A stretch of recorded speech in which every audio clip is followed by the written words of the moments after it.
અથાણાવાળા જેવા નાના નાના કેટલાય સંતો ને હરિભક્તોના પુરુષાર્થથી આખું મંદિર સુવર્ણથી દૈદીપ્યમાન તૈયાર થઈ ગયું છે। એક નાની વાત યાદ આવે છે, પછી તરત જ મંગલ ઉદ્બોધન તરફ જઈએ। આ મંદિરને સુવર્ણથી મંડાર કરવાનો સંકલ્પ સ્વયં ભગવાનનો છે। આ પ્રતાપ પણ ભગવાનનો છે। ભગવાનથી જ આ કાર્ય શક્ય બન્યું છે। મહારાજ એકવાર મંદિર થયા પછી આ ચોકમાં જ સભા કરીને વિરાજમાન થયા હતા। મંદિરની સામે અત્યારે જે ઓફિસ છે, ઓફિસની એક્ઝેક્ટ સામે જે ધર્મદાદા તરફનો ખૂણો પડે છે, ત્યાં એક સરગવાનું ઝાડ, મોટું ઝાડ હતું, સરગવાનું ઝાડ। સભા ચાલુ હતી, સંધ્યાનો સમય થયો હતો। મહારાજ ઉભા થઈ અને પૂર્વની રૂપ ચોકી તરફ જવાના હતા। વિક્રમ સંવત 1882 નો એ સંવત હતો। મહાસુદી બીજનો એ દિવસ હતો। પૂર્વ તરફની રૂપ ચોકી છે, ત્યાં જઈને મહારાજ બિરાજમાન, સંધ્યા આરતી થઈ એની પહેલાનો આ સમય છે।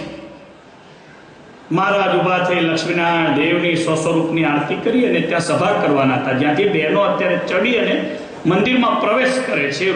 પૂર્વ તરફની રૂપ ચોકી, વડતાલનું 19મું વચનામૃત। મહારાજ ત્યાં બિરાજમાન થવાના હતા। એ પહેલા સરગવાના ઝાડ ઉપર સંધ્યા આરતીના ટાઈમે ચીબરી આવીને બેઠી। ચીબરીએ કંઈક અવાજ કર્યો।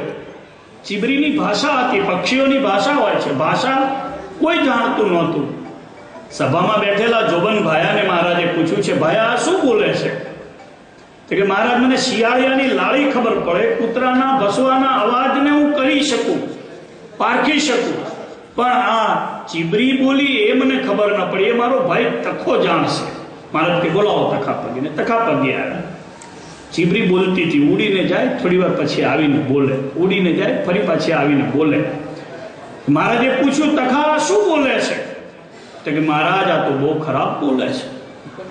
તો કે બોલે છે શું? એનું મૂળ શું છે? રહસ્ય શું છે? પૂર્ણ પુરુષોત્તમ નારાયણ બેઠા છે, એ આજના દિવસનું ઉદ્ઘાટન થયું એનું રહસ્ય કહી રહ્યા છે। મહારાજે બહુ સરસ વાત કરી છે। તખા કહો તો ખરા, શું કહે છે આ ચીબરી?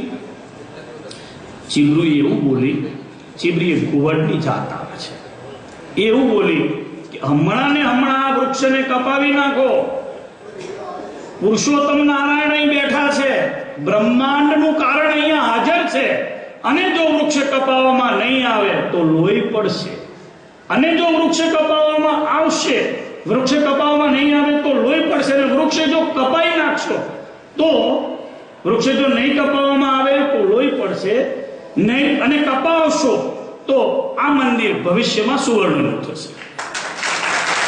આ ચીબરીની ભાષા હતી, ભગવાનની ઈચ્છાથી આ ચીબરી બોલી હતી। અને યાદ રાખવા જેવો પ્રસંગ છે, આ એક તાળી એ પ્રસેવો પતેવો પ્રસંગ નથી। આ મહારાજે 1882 મહાસુદી બીજના દિવસે આ સ્થળે બેસીને ભવિષ્ય ભાગ્યું હતું। આપણે હાથ ઊંચો કરીને ભવિષ્ય આજે તાદૃશ્ય થયું છે, તાળી વગાડીને વાતને યાદ કરી।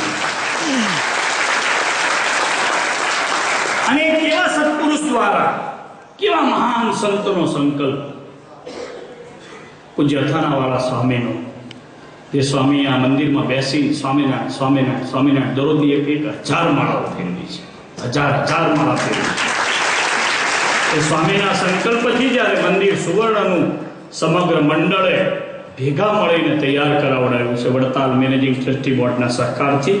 ત્યારે હું વડતાલ મંદિરના વર્તમાન કોઠારી, મુખ્ય કોઠારી સદગુરુ શાસ્ત્રી સ્વામી ઘનશ્યામ પ્રકાશદાસજીના વિનંતી કરીશ